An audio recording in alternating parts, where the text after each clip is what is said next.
அவுதுல்லாஹி மினஷ் ஷைத்தானிர் ரஜீம். பிஸ்மில்லாஹிர் ரஹ்மானிர் ரஹீம். அன்பார்ந்த நேயர்களே, ட்ரம்புடைய கெடுபிடிகளும் கால வரையறைகளும் கடைசியில் அவர் மிகப்பெரியதொரு ஆயுதத்தை தன்னுடைய வழக்கமான பாணியில் கையில் எடுத்து விட்டார். அதுதான் சரண்டர். இது ஒரு 2 வாரத்துக்கான போர் நிறுத்தம் செயலில் வந்திருக்கிறது. முதலில் அமெரிக்கா தன்னுடைய தாக்குதல்களை நிறுத்தி இருக்கிறது.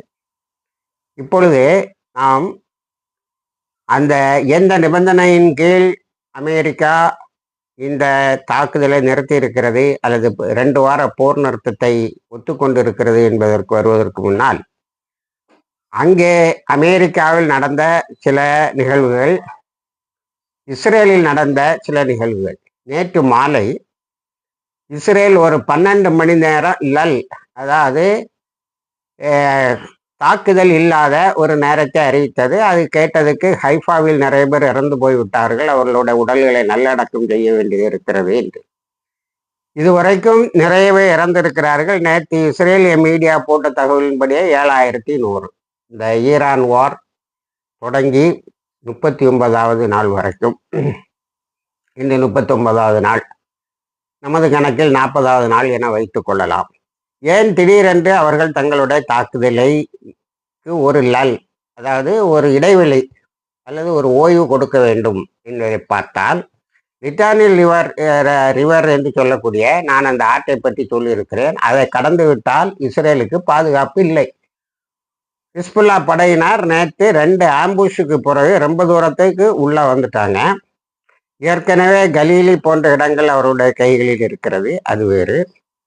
அடுத்தது அமெரிக்காவில் நடந்த ஒரு 2 முக்கியமான நிகழ்ச்சிகள். அது அமெரிக்காவினுடைய இப்பொழுது டிஃபென்ஸ் செக்ரட்டரி அந்த பெட்டர் ஹெட்ஸுங்கிறவருக்கு மேலே நம்பிக்கையில்லா தீர்மானம் அமெரிக்காவினுடைய பாராளுமன்றத்தில் நேற்று படிக்கப்பட்டு விட்டது. அதில் முக்கியமாக அவர் மீது வைக்கக்கூடிய குற்றச்சாட்டு என்னவென்று சொன்னால், வார் கிரைம்ஸ், போர் குற்றங்களை நிகழ்த்தினார். ஈரானில் நாங்கள் பாலத்தை இடித்தோம், 182 குழந்தைகளை ஒரே நேரத்தில் கொலை செய்தோம்ங்கிறதெல்லாம் ஒன்றாக ஒரு அறிக்கையாக சேர்ந்து ஹசன் அன்சாரிங்கிற ஒரு முஸ்லீம் பொண்ணாக தான் தெரியுது. அவங்க அதை படிக்கிறாங்க. இல்ஹாம் ஒமர் பின்னாடி இருக்கிறாங்க. படித்து என்ன சொல்லுகிறார்கள் என்று சொன்னால், வார் கிரைம்ஸுக்காக அவரை அரெஸ்ட் பண்ணணும், ஜெயிலில் போடணும். 2வது, அவர் மீது வந்த குற்றச்சாட்டு என்னவென்று சொன்னால், அவர் தன்னுடைய ஏஜென்ட்கள் வழியாக வார் இண்டஸ்ட்ரியில், அதாவது யுத்தத்துக்கான ஆயுதங்களை தயாரிக்கக்கூடிய ஆலைகளில் முதலீடு செய்திருக்கிறார். அதனால் இந்த யுத்தத்தை அவர் நீடிக்க வேண்டும் என்று நினைக்கிறார்ங்கிற ஒரு குற்றச்சாட்டு வந்தது.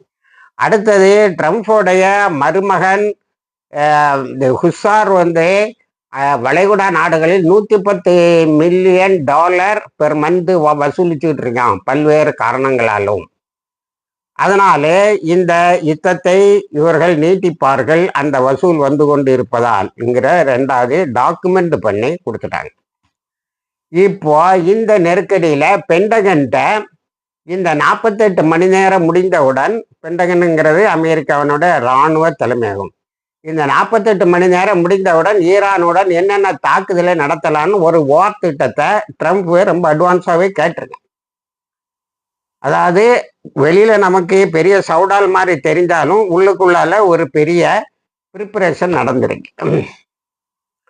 அந்த தயாரிப்பு என்னவென்று சொன்னால், பென்டகன் கடைசியில் ஒரு ஃபீசிபிலிட்டி ரிப்போர்ட், அதாவது தாக்குதலுக்கான இதை சொல்லும்போது ஏதாவது ஒரு பீஸ் எக்ரிமெண்ட் வழியாக வெளியில் வந்துடுறது தான் உச்சிதம்னு முடிச்சுட்டான். இதில் இன்னொரு நிகழ்வும் அமெரிக்காவினுடைய அதிகாரிகளை நெருக்கி கொண்டு இருக்கிறது. ட்ரம்புடைய ஆர்டரை 30 இராணுவ அதிகாரிகள் நாங்கள் பணிய மாட்டோம் என்று சொல்லிவிட்டார்கள். ஏன் பணிய மாட்டோம் என்று கேட்டால், they will constitute war crimes, அவை எதுவாக முடியும் என்று சொன்னால் போர் குற்றங்களாக முடியும், அதனால் நாங்கள் முடியாதுன்னு 12 பேரை சாக் பண்ணியிருக்காங்க, சஸ்பெண்ட் பண்ணியிருக்காங்க, பதவி நீக்கம் செய்திருக்கிறார்கள். ஆனால் மீதி பேரை பதவி நீக்கம் செய்யவில்லை. ஆகவே பென்டகன் கொடுத்த நல்ல அறிக்கை என்னவென்று சொன்னால், நம்மளுடைய கடைசி பயங்கரமான ஆயுதமாகிய சரண்டரை கையில் எடுத்தது நல்லது. நான் அந்த பெண்டகனை பற்றி உங்களுக்கு சொல்லியிருக்கேன். ஒரு பக்கம் ட்ரம்ப் வந்து we are winning the war, decisive விக்டரிலாம் சொல்லும்போது நாம் யுத்தத்தை ஜெயித்து கொண்டு இருக்கிறோம், இது ஒரு முழுமையான வெற்றி என்றெல்லாம் சொல்லி கொண்டு இருக்கும்போது மறுபுறம் பெண்டகன் ஒரு அறிக்கை விடும், நான் ஒரு செயலர்ஸை இழந்திருக்கோம், இத்தனை பேர் காணாமல் போயிருக்காங்க அப்படின்னு. இந்த பின்னணியில் இன்னொன்னையும் நம்ம சேர்த்துக்கணும். இந்த சீஸ்ஃபயர் பின்னணியில் நேற்று UH-60 சொல்லக்கூடிய ஒரு சேவியர் காஃபை, அதாவது இந்த காணாமல் போனவங்களை தேட வரக்கூடியதை சுட்டிருக்காங்க. அது நீங்கள் வீடியோவில் பார்த்துருப்பீங்க. சுட்டிருக்காங்க. அந்த உள்ளே இருந்த பைலட்டு பாராசூட்டில் இறங்கி வரான். உடனே லூருங்கிற ஒரு கம்யூனிட்டி, அதாவது தெஹ்ரானில் உள்ள பல்வேறு அந்த கிளை கோத்திரங்கள் இருக்குல்ல, அதில் ஒரு லூருங்கிற ஒரு கம்யூனிட்டி வந்து அவங்கள சுற்றிக்கிட்டாங்க. அந்த ஆளுக்கு அரெஸ்ட் பண்ணாங்க. 14 பேர் இப்போ அமெரிக்க ஃபைட்டர் ஜெட்ஸை சார்ந்தவர்கள், அதாவது வான்வெளி தாக்குதலை சார்ந்தவர்கள் ஈரானுடைய சிறையில் இருக்காங்க. இவ்வளவு அழுத்தங்களும் இருக்கும்போது பெண்டகன் வந்து வார் திட்டம்லாம் ஒன்றும் கிடையாது அப்படின்னு. இனி இவன் தாக்கினா எதை தாக்குவேன்னா, பாலத்தை தாக்குவேன், உங்கள் சிவிலைசேஷன் சென்டர், அதாவது உங்கள் நாகரிக மையங்களை தாக்குவேன் தான் சொன்னானே தவிர உங்கள் மிசில் சிட்டி அழிச்சிருவேன், உங்கள் நியூக்ளியர் பிளான்ட் அழிச்சிருவோம்லாம் ஒன்றும் சவுடாட் உடல்ல. இருந்தாலும் நேற்று பாகிஸ்தானுடைய மிகப்பெரிய முயற்சின்னு பாகிஸ்தான் சொல்லிக் கொள்ளுகிறது. ஒரு 10 ஈரான் போட்ட கண்டிஷனை அப்படியே ஒத்துக்கிட்டு இந்த 2 வாரம் போர் நிறுத்த ஜெயிலில் வந்திருக்கு. இப்போ நான் இந்த 10 நிபந்தனைகளையும் உங்களுக்கு சொல்லுகிறேன். இதில் இருந்து யார் சரண்டர் ஆனா இது எப்படி ஈரானுக்கு மிகப்பெரியது ஒரு வெற்றி என்பதை நீங்கள் புரிந்து கொள்ளலாம். ஒன்று, முதல் கண்டிஷன் வந்து என்னவென்று சொன்னால், commitment to non aggression by the 2 states and its allies. அதாவது ஒரு உத்தரவாதம் வர வேண்டும். அது என்னவென்று சொன்னால், இனிமேல் இது மாதிரி எடுத்தேன் கவிழ்த்தேன் என்று திடுதுப்புமென தாக்குதலை அமெரிக்காவோ அமெரிக்காவினுடைய அடிவருடியாக இஸ்ரேலோ அவற்றினுடைய நட்பு நாடுகளோ நடத்தக்கூடாது. ட்ரம்ப்பே ஒத்துக்கிட்டாரு. இப்போ ட்ரம்ப் இதில் ஒரு வேஷம் போட்டார். எப்படின்னா, அந்த நெகோசியேஷன்லாம் வைஸ் பிரசிடென்ட் JD வான்ஸ் தான் முன்ன நின்று ஒத்துக்கிட்டாராம். அவர் அதை இப்போ பார்ப்பாராம் அப்படின்னு ஒரு சின்ன ஃபேஸ் சேவிங் வச்சுக்கிட்டாரு. ஈரான் அதுக்கு அவங்க என்ன சொல்கிறாங்கன்னா, யுத்தத்தை நடத்துறது IRGC, இஸ்லாமிய புரட்சி பாதுகாப்பு படை. இந்த எக்ரிமெண்ட்டை ஒத்துக்கிட்டது அகாட்சி சொல்லக்கூடிய வெளிவிவகாரத்துறை அமைச்சர் அப்படின்னு அவங்க என்ன சொல்கிறாங்க, ட்ரம்ப் இதுக்கு எங்களுக்கு சம்மந்தம் இல்லைன்னா IRGC எங்களுக்கு சம்மந்தம் இல்லைங்கிற மாதிரி அதை சொல்லுது. அப்போ கமிட்மெண்ட் டு நான் அக்ரஷன் இதுதான் அவங்க முதல்ல இருந்தே சொல்லிட்டு இருக்கிறாங்க. முதல் கண்டிஷனே வந்து நீங்கள் என்ன செய்யணும், நீங்கள் இனிமேல் இது ஒரு டெம்பரரி சீஸ்ஃபயரை விட நீங்கள் இனிமேல் தாக்க மாட்டேங்கிற கமிட்மெண்ட் வேணும். இது ஒத்துக்கிட்டு இருக்குது அமெரிக்கா. ரெண்டாவது, continuation of Iran's control over strait of Hormuz. இது ரொம்ப முக்கியம். ஏன்னா நம்ம செய்தி ஊடகங்கள் ஹார்முஸ் நீரணையை திறக்கிறதுக்கு ஈரான் சம்மதம்ங்கிற மாதிரி ஒரு வார்த்தையை சொல்லிட்டு, ஆனால் அதை ஒரு தோல்வி மாதிரி காட்டாமல் ட்ரம்ப் இதை ஒத்துக்கிட்டு இருக்காரு அப்படின்னு. இந்த ஹார்முஸ் நீரணையை பற்றியும் நேற்று ஒரு சம்பவம் உண்டு. அது என்னவென்று சொன்னால், ஐக்கிய நாடுகள் சபையாக வழியாக ஒரு ரெசல்யூஷனை கொண்டு வந்திருக்கு. இது அமெரிக்கா ஒரு தீர்மானத்தை கொண்டு வந்து ஐக்கிய நாடுகள் சபையினுடைய தீர்மானத்தையே ஈரான் மீறிவிட்டது என்று சொல்லி தன்னுடைய தாக்குதல்களை நியாயப்படுத்தலான்னு. ஆனால் 12 மெம்பரில் 11 மெம்பர் அதை வந்து ஆதரித்திருக்கிறார்கள். ஆனால் சைனாவும் ரஷ்யாவும், இதோட பிரான்ஸ் அதில் வரல, இதுக்கு முன்னாடி இராணுவ நடவடிக்கை மேற்கொள்ள வேணுங்கிற அந்த பஹ்ரைன் கொண்டு வந்த தீர்மானத்தை பிரான்ஸு, சைனா, ரஷ்யா 3 நாடுகளும் சேர்ந்து வீட்டோ பண்ண. ஆனால் இப்போ இந்த 3 நாடுல 2 நாடு சைனாவும் ரஷ்யாவும் வீட்டோ போட்டுட்டு ஹார்முஸ் பற்றி பேசாதங்கடான். இப்போ 2வது நிபந்தனை ட்ரம்ப் உட்பட அமெரிக்கா உட்பட இஸ்ரேல் உட்பட ஒத்துக்கொண்டது. Continuation of Iran's control over strait of Hormuz பகுதி நீரிணையை ஈரானுடைய ஆதிக்கமே கட்டுப்பாடே நிலைக்கும். இப்போ இந்த 2 வாரத்துக்கு கப்பல்கள் போகலாம். ஏற்கனவே நம்ம இதை ஒரு 100 தடவை சொல்லியிருப்போம். எல்லா கப்பலும் போகலாம், இஸ்ரேலும் அமெரிக்கா கப்பலும் போகக்கூடாது. ஆனா இப்ப கப்பல்கள் போகலாம், குறிப்பா சொல்லல, எல்லா நாட்டு கப்பல்களும் போகலாம். ஆனா under the control and guidance of IRGC, Islamic revolutionary காப்ஸ்ன்னு சொல்லக்கூடிய இஸ்லாமிய புரட்சிகர பாதுகாப்பு படையின் கட்டுப்பாட்டிலும் அதனுடைய பாதுகாப்பிலும் போகலாம் 2 வாரத்துக்கு. அப்போ அந்த ஹர்முஸ் நீரணையின் அல்லது ஹர்முஸ் ஜலசந்தியின் கண்ட்ரோலு ஈரானிடமே இருக்கும். இது ஈரானுக்கு கிடைக்கக்கூடிய இந்த யுத்தத்தில் அறிவிக்கப்படாமல் கிடைத்தது. ஏன்னா ஹர்முஸை எப்போவுமே அதுக்கு ஓப்பன் பண்ணி தான் வச்சிருந்து, இவன் யுத்தத்தை தொடங்கின பிறகு அது க்ளோஸ் பண்ணிச்சு. இப்போ டோட்டலாக கண்ட்ரோல் எனக்கு தான் சொல்லிட்டு அந்த கண்டிஷனையும் ஒத்துக்கிட்டு இருக்கு. அடுத்தது recognition of Iran's right to uranium enrichment. Nuclear வெடிக்க போகிற அவன் இப்போ கண்டிஷனில் என்ன போட்டான்னா, யுரேனியம் என்ரிச்மெண்ட் எங்களுடைய உரிமை, அதை நாங்கள் தொடர்ந்து செய்வோம்.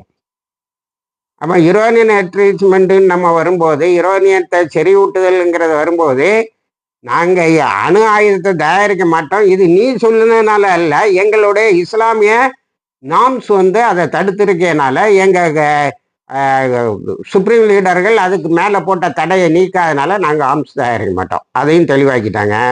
அப்போ recognition of Iran's right to uranium enrichment. 4வது condition lifting of all primary sanctions. இது ஈரானுடைய வளர்ச்சிக்கு, பொருளாதார முன்னேற்றத்துக்கு ரொம்ப முக்கியம். எல்லா அடிப்படை பொருளாதார தடைகளையும் நீக்க வேண்டும். அடுத்தது lifting of all secondary sanction, எல்லா 2ஆம் நிலை பொருளாதார தடைகளையும், திடீர்னு போடக்கூடிய போட்ட பொருளாதார தடைகளையும் நீக்கிவிட வேண்டும். எவ்வளவு பெரிய வெற்றி ஈரானுக்கு! இதைத்தானே முதல்ல காட்டிக்கிட்டு இருந்தாங்க. அடுத்த வெற்றியை பாருங்க. 6வது termination of all United Nations security council resolutions against Iran. ஈரானுக்கு எதிராக போட்ட ஐக்கிய நாடுகள் சபையினுடைய பாதுகாப்பு அவை நிறைவேற்றிய எல்லா தீர்மானங்களையும் ரத்து செய்ய வேண்டும். நங்கூரம் பாய்ச்சின மாதிரி கண்டிஷனை போட்டு ஜெயிச்சிருக்காங்க. அடுத்தது termination of all IAEA board of governance resolution. IAEA அணு ஆயுத பரிசோதனை நிலையம், atomic energy international atomic energy ஏஜென்சியினுடைய தீர்மானங்கள் இதுவரைக்கும் அது போட்டது அத்தனையும் கேன்சல் பண்ணணும். எவ்வளோ பெரிய அழுத்தமான நங்கூரமான கண்டிஷன் பாருங்க. அடுத்தது அமெரிக்கா இதை ஒத்துக்கிட்டு இருந்தா அதுக்கு அது தற்கொலை தான். Payment of compensation to Iran for damages. ஈரானுக்கு ஏற்பட்ட இழப்புகளுக்கு, பெரிய பாலத்தை உடைச்சிட்டேன், பெரிய இதை உடைச்சிட்டேன்னு சொன்னால பல பள்ளிக்கூடங்களையும் பல்கலைக்கழகங்களையும் குழந்தைகளையும், இதுவரைக்கும் 3500 குழந்தைகள் இறந்ததா ஒரு தகவல் இருக்கு, ஊர்ஜிதம் செய்யணும். இத்தனைக்கும் நஷ்ட ஈடு தர வேண்டும். அந்த நஷ்ட ஈடை எப்படி தரணும்னு சொன்னா ஈரான் அதையும் கொஞ்சம், அதை மட்டும்தான் கொஞ்சம் விளக்கமா சொல்லியிருக்கு. Through the establishment of a financial investment fund. ஒரு பொருளாதார, ஒரு நிதி மற்றும் முதலீடு செய்யும் நிதி நிறுவனத்தை நிறுவி எங்களுக்கு காம்பன்சேஷன் தரணும். அதுக்கு டீட்டெயிலையும் கொடுத்துட்டு, அடுத்தது withdrawal of all US combat forces from the region. அந்த எல்லையில் வளைகுடா நாடுகளில் இருக்கக்கூடிய எல்லா காம்பேக்ட் ஃபோர்ஸஸ், இஸ்ரேலிய அமெரிக்க இராணுவத்தையும் பின்வாங்க வேண்டும். இதான அது முதல்ல சொன்ன கண்டிஷனு. அதையும் இப்போ இந்த விட்ராவலில் இந்த அமெரிக்கா சரண்டர் ஆகிற அந்த நேரத்தில் அது அமெரிக்கா ஒத்துக்கிட்டு இருக்கு. 90 நிமிஷத்துக்கு முன்னாடி தான் ஒத்துக்கிட்டு இருக்கான் America. Ending of the war on all fronts including Lebanon. எல்லா இடங்களிலும் யுத்தத்தை தொடங்க வேண்டும், லெபனானில் யுத்தத்தை நிறுத்த வேண்டும், லெபனானிலும் நிறுத்த வேண்டும். நமக்கு நம்ம நேயர்களுக்கும் உண்டு, இந்த பாலஸ்தீனை இதில் கொஞ்சம் தெளிவாக சொல்லியிருக்கணும். ஆனால் ஆல் ஃப்ரான்ஸுங்கிறதுல அது அடங்குமா இல்லையாங்கிறத நம்ம பொறுத்திருந்து பார்க்க வேண்டியது இருக்கு. ஆனால் லெபனானுக்கு மேலே நடக்கக்கூடிய தாக்குதலுக்கு ஒரு முற்றுப்புள்ளி வைக்க வேண்டும் என்று சொல்லி இருக்கிறார்கள். இப்போ இந்த 10 கண்டிஷனையும் நம்ம பார்த்தா ஈரானுடைய கண்டிஷன்லாம் ஒத்துக்கொள்ளப்பட்டு இருக்கிறது. இப்போ அமெரிக்கா அங்கே எதுக்காக போச்சு? முதல்ல ரெஜிம் சேஞ்ச், அது நடக்கலை. அடுத்தது மிசில்ஸு நீ தயாரிக்கப்படாது, மிசில் சிட்டியை அழிச்சிருவான், அதை அழிக்கவும் முடியல. அவங்க அது பேச்சுவார்த்தைக்கே இப்போ வரலை.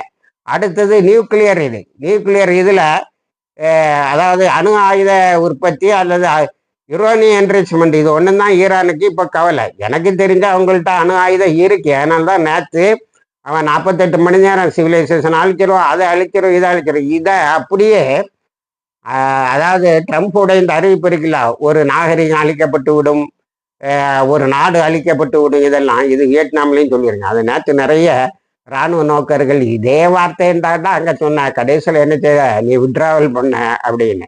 ஆனால் ஒரே ஒரு இராணுவ அப்சர்வர், ஒரே ஒரு இராணுவ நோக்கர் என்ன சொல்றாருன்னு சொன்னா, அங்கேயும் வெளியில தான் வந்தான், அமெரிக்கா அடி வாங்கலையே, இங்கே தான் ஈரானுக்கு எதிரான யுத்தத்தில் தான் அமெரிக்காவோட தளங்கள் அட்லீஸ்ட் வளைகுடா நாடுகளில் தாக்கப்பட்டதுன்னு. அப்போ நியூக்ளியர் இது இல்லை.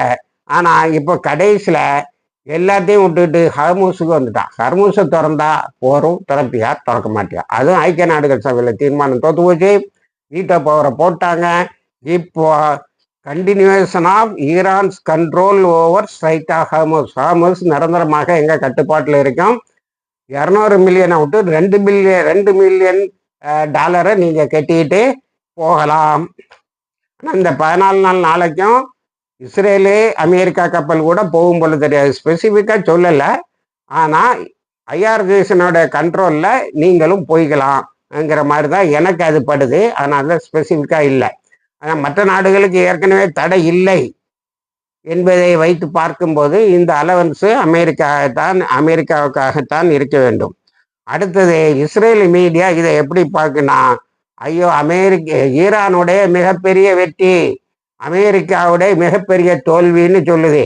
எப்ஸ்டீன் ஃபைலை காட்டி இவ்வளோ நாள் அவங்கள யுத்தத்தில் இழுத்து விட்டு நீயும் நல்ல அடி வாங்கி இதாயிட்ட. இப்போ மிகப்பெரிய ஒரு இழப்பு இஸ்ரேலுக்கு என்னவென்று சொன்னால், இப்போ ஈரானு அது இருக்கிறது எல்லாம் மிசில் சிட்டி, அது இது நியூக்ளியர் என்ரிச்மெண்ட் எல்லாத்தையும் அது வச்சுக்கிட்டு ஹர்மூஸ் பகுதியையும் கண்ட்ரோலில் கொண்டு வந்துட்டு இந்த எக்ரிமெண்ட்ல ஹர்மூஸ் பகுதியையும் ஒரு தன்னோட கண்ட்ரோலுக்குள்ள கொண்டு வந்துட்டு அதுக்கு ஒரு அடிஷ்னல் இது. ஆனால் அதுக்கு ஒரு எக்ஸ்ட்ரா வெற்றி. ஆனால் இஸ்ரேலினுடைய பாதுகாப்புன்னு வரும்போது ஹிஸ்புல்லா, நேற்று நான் உங்கள்கிட்ட சொன்னேன், அங்கே லெபனானுடைய பிரசிடெண்ட்டு ஹிஸ்புல்லா ஃபைட்டரை நம்ம ரெகக்னைஸ் பண்ணிட வேண்டியதான், ஏற்றுக்கொள்ள வேண்டியதான். நமக்கும் ஹிஸ்புல்லா போராளிகளுக்கும் இடையில் எந்த பிரச்சனையும் இல்லை என்று சொல்லி அறிக்கை விட்டாரு. இப்போ ஹிஸ்புல்லாவை ஆயுதமற்றவர்களாக ஆக்குகின்ற அந்த மிகப்பெரிய முயற்சி பெரிய தோல்வி. அப்போ ஹிஸ்புல்லா இப்போ இஸ்ரேலுக்கு உள்ளால இருக்கு, நார்தர்ன் இஸ்ரேலுக்கு யாரும் போக மாட்டா. இது பாதுகாப்பு அறவே இல்லாமல் போச்சு. அடுத்தது ஹிஸ்புல்லாவுடைய எந்த எந்த இடங்கள்ல எல்லாம் உள்ள வந்திருக்கோ இஸ்ரேலுக்குள்ளால, அந்த இடத்துல இருந்து திரும்ப போகணுங்கிறதுக்கு எதுவும் இல்லை. Ending the war in all France, எல்லா இதுலேயும் நீங்கள் யுத்தத்தை நிறுத்த வேண்டும், இன்க்ளூடிங் லெபனானோடைய தாக்குதலை நிறுத்திட்டாங்க. அதுக்கு முன்னாடி அதாவது நாங்கள் எந்த நிலையிலும் போர் செய்வோம், அமெரிக்கா ஒப்பந்தம் போட்டுக்கொண்டால் கூட போர் செய்வோம்னு சொன்னால் இஸ்ரேல் கூட அதில் ஓடிப்போச்சு. இஸ்ரேலும் உடனே போர் நிறுத்தத்தை செயலில் கொண்டு வந்து விட்டது. ஈரானுக்கு நேற்று ஈரான்ல இருந்து ஒரு அறிக்கை ஐஆர்ஜிசி விட்டுருக்கு, நீ எங்களுடைய பாலம், நீ என்ன சொன்ன, எங்களுடைய பாலம், எங்களுடைய ரோடு, எங்களுடைய ரயில்வே, இது எல்லாத்தையும் நீ கொஞ்சம் தாக்கி இருக்கான். இது வரைக்கும் தாக்குனதான் நீ இன்னும் தாக்க போறதா சொல்ற, எங்க மிசில் சிட்டி அழிச்சிருவேன், எங்க நேவல் போர்ஸ் அடிச்சிருவேன்னு சொல்லு, எல்லாம் ஒன்றும் நடக்கல. ஹார்மூஸ் பகுதியை மீட்க வந்த கப்பல்கள் என்னாச்சுங்கிற கேள்வியை உலக அரங்கில் இனிமே எல்லாரும் கேட்டுட்டு தான் இருக்கிறாங்க. என்னடா அப்ரஹாம் லிங்கன் என்ன, யுஎஸ்எஸ் ஜெரால்டு என்ன, ஜார்ஜ் புஷ் என்ன, யுஎஸ்எஸ் ட்ரிப்போலி என்ன, ஒன்றும் காணும். கடைசியில் காலில் விழுந்து தான் ஹார்மூஸில் ஒரு ஓப்பனிங்கை கொண்டு வர வேண்டியது இருக்குது அப்படின்னு. அதை ஈரான் அறிக்கையில் we have many surprises for அமெரிக்கான்னு சொல்லுது. இது ஒரு பெரிய சூசுகமான வார்த்தை. அதாவது நாங்கள் நிறைய அதிர்ச்சியை அமெரிக்காவுக்காக வைத்திருக்கிறோம். இப்போ இந்த 14 பேர் ஈரானில் இருக்கவனை மீட்கணுமே, அதுக்கு புது எக்ரிமெண்ட்லாம் போடணும். அது ஒரு பிரச்சனை இருக்கு. அடுத்தது கடைசியா ட்ரம்ப் வந்து ஒரு இந்த இவ்வளோ கண்டிஷனே ஒத்துக்கிடலாம்ல, எனக்கு கொஞ்சம் பெருந்தன்மையாக கொஞ்சம் விட்டு கொடுங்களேன் அப்படின்னு கேட்டதுக்கு, this decisive option of peace was presented to the president of Pentagon with a concession that Hormuz will be opened for 2 weeks. ஹார்மூஸை 2 வாரத்துக்கு ஐஆர்ஜிசியினோட கண்ட்ரோலில் நாங்கள் ஓப்பன் பண்ணுவோங்கிறதான் ஈரான் கடைசியாக ட்ரம்ப்போடைய கொஞ்சம் பெருந்தன்மை காட்டுங்கப்பா, இவ்வளோ கண்டிஷனை ஒத்துக்கிட்டேன்னு சொன்னதுக்கு ஈரான் கொண்டு இருக்கிறது. அடுத்தது எல்லா வார் பிளேன்ஸையும் வெஸ்ட் ஏசியாவில் இருந்து எடுத்துகிட்டு போயிட்டான், அதை வளைகுடா நாடுகளில் இருந்து எடுத்துகிட்டு போயிட்டான். நேற்று நான் சொன்னால் 8000 பேரை எந்த ட்ரெஸ்ஸும் இராணுவ உடையும் இல்லாமல் சிவிலியன் ட்ரெஸ்ஸில் ஓடி வந்துருங்கன்னு தப்பிக்க சொன்னதில் இருந்தே இவனுடைய தோல்வி ஆரம்பம். ஆனால் இவனுக்காக இந்த கேப்பில் கடைசி நேரத்தில் வரைக்கும் இஸ்ரேலில் சதர்ன் இஸ்ரேல், பஷிஷிபா, பீட்டா திக்வா, பென்னி போர்ட்டா, ஜெருசலம் ஆகிய இடங்களை தாக்கி இருக்கிறார்கள். இதில் இனி ஃபர்தர் நெகோசியேஷனில் வரணும் அல்லது சில தீர்வுகள் காண வேண்டியது இருக்கிறது. காசாவுக்கும் அல் அக்ஸாவுடைய திறப்புக்கும் ஜெருசலத்தில் வந்திருக்கக்கூடிய குடியிருப்புகளை இவங்க அழிச்சிருக்காங்க. அதை விட்டு இஸ்ரேல் வெளியில் போகணும். இதெல்லாம் நடந்தால் தான் ஒரு இஸ்லாமிக் செட்டப்பு சரியாக வரும். அதை நம்ம பொறுத்திருப்போம், என்னென்ன நடக்கிறது என்பதை பார்ப்போம். இந்த போர் நிறுத்தத்தில் இவனு எந்த அளவுக்கு விசுவாசமாக இருப்பாங்கிறது இதுவரைக்கும் வரலாற்றில் அவனும் விசுவாசமாக இருந்ததில்லை. ஈரான் அதற்காக விட்டு கொடுக்கவில்லை. ஐஆர்ஜிசி இந்த 2 வாரத்தையும் பயன்படுத்தி தன்னை பலப்படுத்திக் கொள்ளும் என எதிர்பார்ப்போம். இணைந்திருங்கள். வாகிருதவானால் அரபில்